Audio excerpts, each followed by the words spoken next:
to be fair, I got to point out the reviews when the album came out, universally, almost without exception, were glowing. I mean, people really, the critics, whatever that means to you guys at the time, thought it was fabulous work. Bad reviews sting. I wouldn't know. Yeah. Never a bump in the road. I hear an echo. Yes, they do. Those fabled electrical audio acoustics is what you're hearing. Yeah. No, but it was appreciated when it came out. And of course, one of the difficulties is that once Kurt died, everybody had to go back and parse through In Utero and read lyrics like they're tea leaves leading you somewhere. Yeah. And that feels like a recipe for incredible bullshit and misunderstanding. You can do it with Soundgarden lyrics too. But, Yeah, it's strange. When we were making the record, we did all of the instrumental tracks first. I don't know if Kurt sang any of the songs live. It was all just the three of us doing the instrumental tracks first, live in a room, without really having ever heard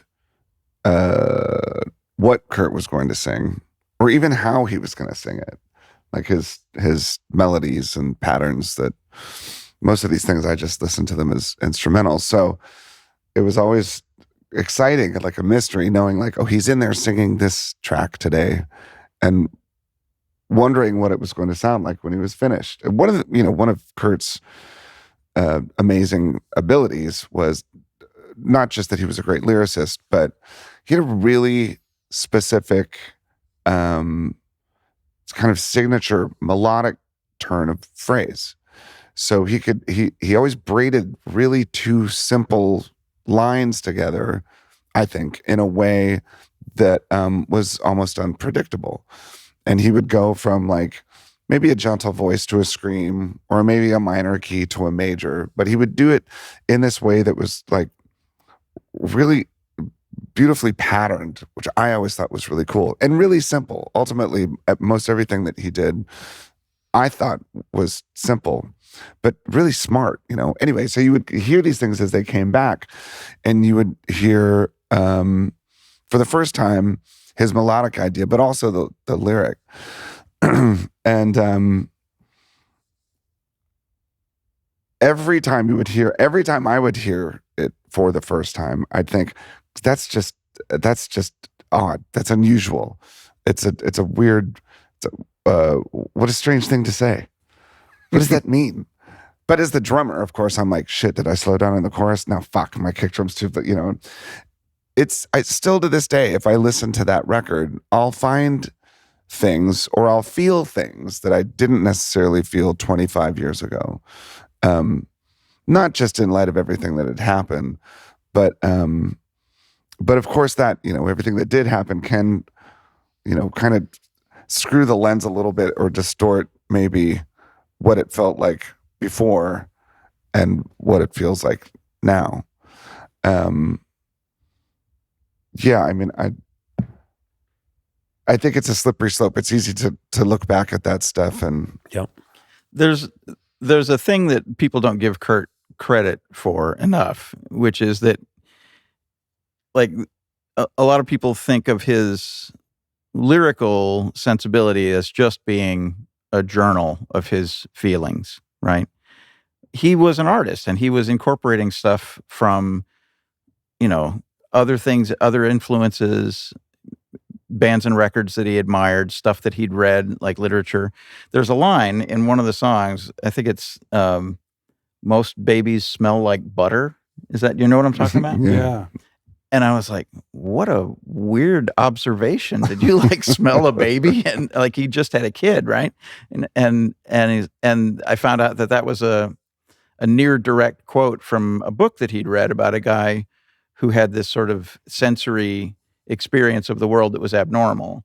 And Scentless Apprentice. Yeah, Scentless Apprentice, a track on In Utero. Mm-hmm. Yeah. And and then he's from Seattle, and Francis Farmer is a tragic figure, a local person to Seattle area.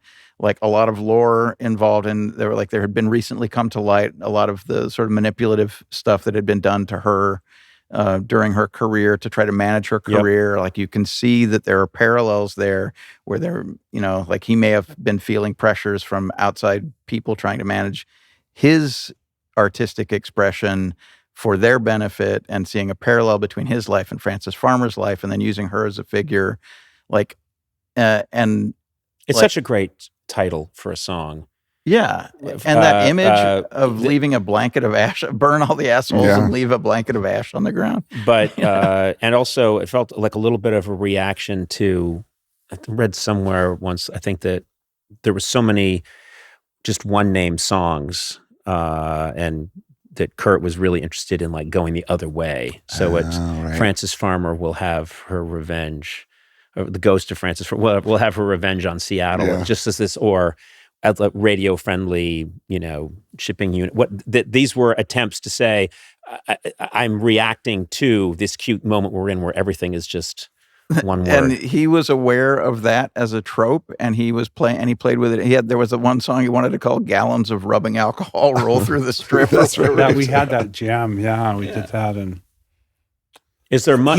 He also wanted to be cryptic. Like he didn't want to be like be dated or be put in like some kind of box or something. Mm-hmm. So he also was just cryptic, and that allowed people to just invite people in to make their own interpretation of it. Then if you look at his other forms of expression, like Steve said, like Kurt was an artist, and he was a great painter.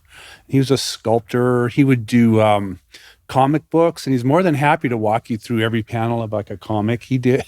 Right. And they were always just tragic figures, the people, and they were, or just weird, like writhing spirit apparition kind of, everything was just kind of strange and dark and weird, but very well done, beautiful, very, done very well. So that was when he was expressing himself musically, is that, in uteros, that's all over in utero.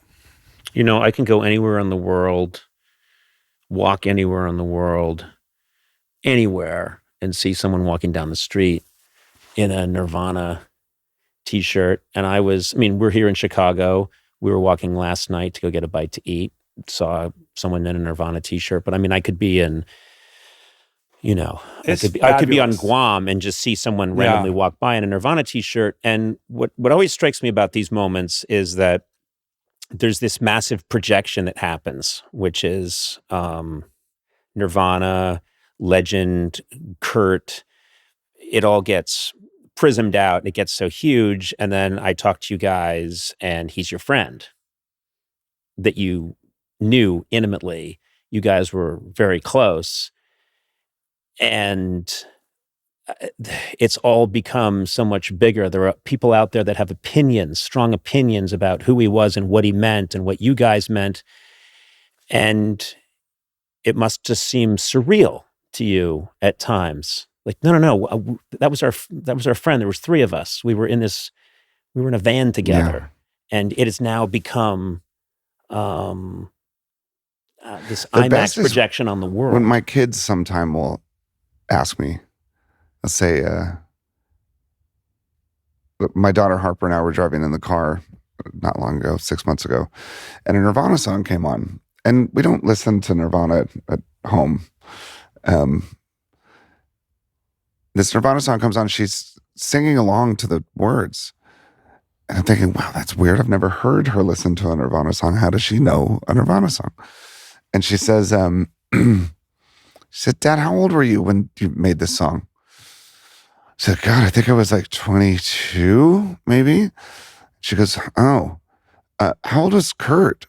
I said, I think he was maybe like 23, 24. And she goes, what was he like? And I'd say, well, he was really nice. He was kind of shy, sometimes quiet, but he was cool. And she can get super pissed off. Yeah. But she says, well, he was shy. Was he shy around people that he knew or people that he didn't know? And I said, well, kind of a little bit of both. And she said, God, that's so strange that someone who feels shy like that could write these songs and sing them for everyone to hear and then stand on stage in front of 100,000 people and play them. I thought that was so cool because I think she wasn't looking so much at that other thing. Yep. She was looking at the person, right? And, you know, after Nirvana was over, that curtain got sort of pulled away. So it changed the way I thought about every other mythological rock star that I'd ever followed in my entire life. And it really made me realize, oh shit, they were an actual human being. We talked like they're playing cards or something like that, but they're just people.